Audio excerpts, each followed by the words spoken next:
महत्वपूर्ण अवधारणाओं को जब हम देखने जाते हैं तो हमारे पास कितनी अवधारणाएं महत्वपूर्ण? 8। कितनी अवधारणाएं? 8 अवधारणाएं। सबसे पहले हमने बात की थी जीडीपी की। जीडीपी को हमने देखा था मार्केट प्राइस पे, ठीक है। फिर हमने जीडीपी को देखा था GDP at factor cost. GDP के बाद हमने देखा एनडीपी एट मार्केट प्राइस।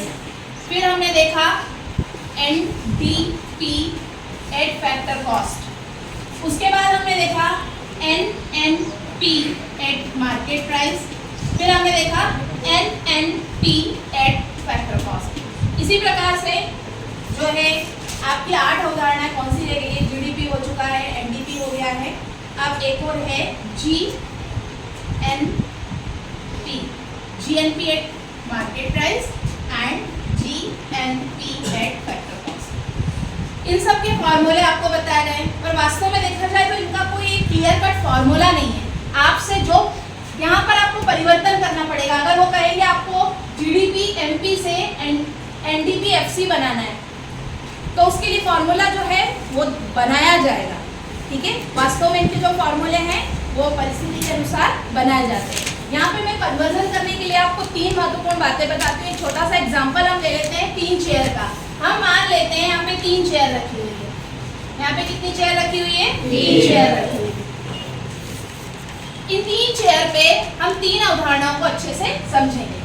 इस पहली चेयर पे या तो बैठेगा जी मतलब ग्रॉस, ग्रॉस मतलब सकल। पहली चेयर पे कौन बैठेगा?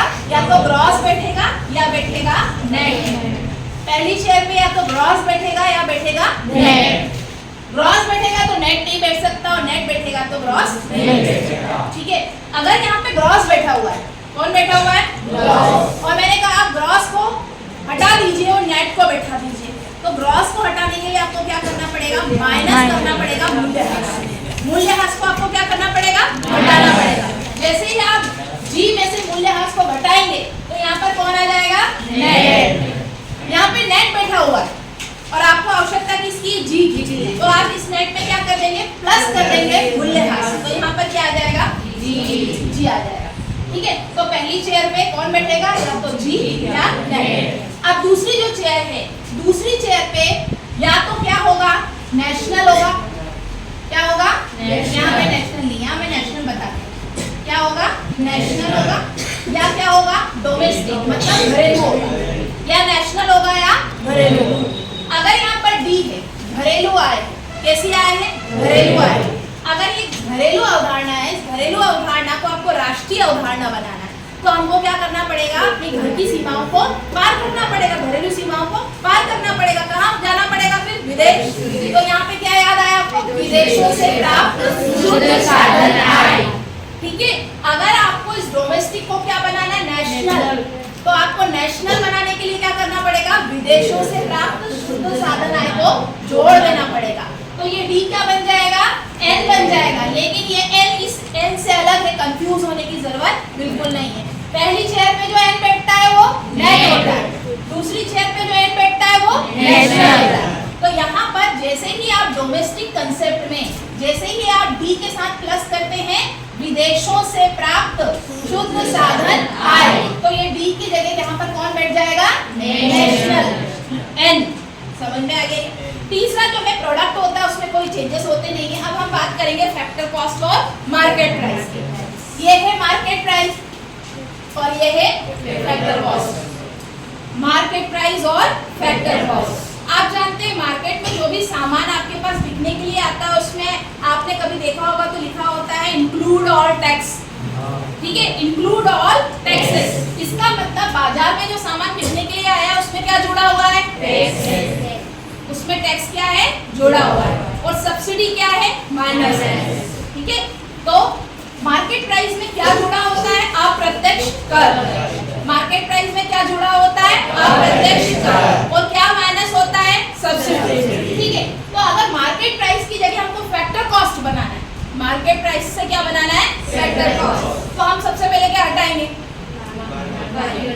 किसको हटाना पड़ेगा? अप्रत्यक्ष कर। यहाँ जुड़े हुए होते हैं तो यहाँ पर लाने के लिए अप्रत्यक्ष कर को क्या करना पड़ेगा? माइनस। और सब्सिडी को क्या करना पड़ेगा? प्लस। तो अप्रत्यक्ष कर को माइनस करेंगे और सब्सिडी को जोड़ देंगे तो हमको क्या मिल जाएगा? Factor cost.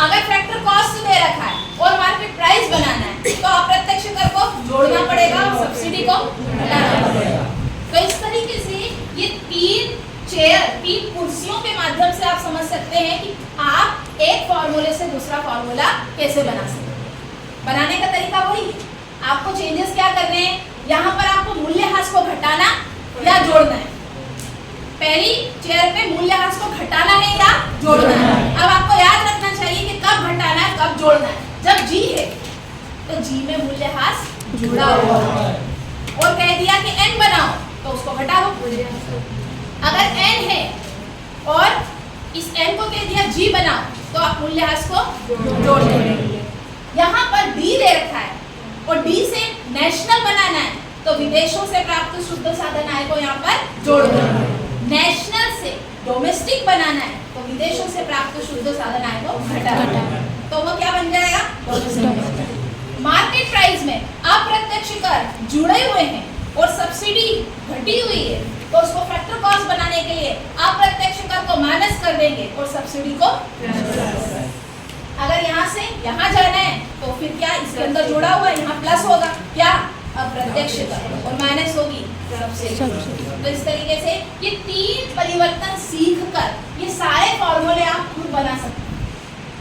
इससे संबंधित कई प्रश्न आपसे पूछे जाएंगे। आप जब अपनी एक्सरसाइज देखने जाएंगे तो छोटे छोटे 1 नंबर के प्रश्न जो बहुत आसानी से जिस 1 नंबर को आप ले सकते हैं आप कंफ्यूज हो जाएंगे अगर आपने ऐसा देख लिया कुछ। आपको लगेगा बहुत टेक्निकल कोई चीज़ है जो हमको नहीं आती, ऐसा कुछ भी नहीं। आपको केवल इनके नाम याद रखना है और क्या चेंजेस हो रहे हैं वो याद रखना है। जी जो है उसका अर्थ होता है सकल। आप हिंदी और अंग्रेजी में यहाँ पे दोनों में याद रखें। जी का मतलब होता है सकल, डी का मतलब होता है घरेलू,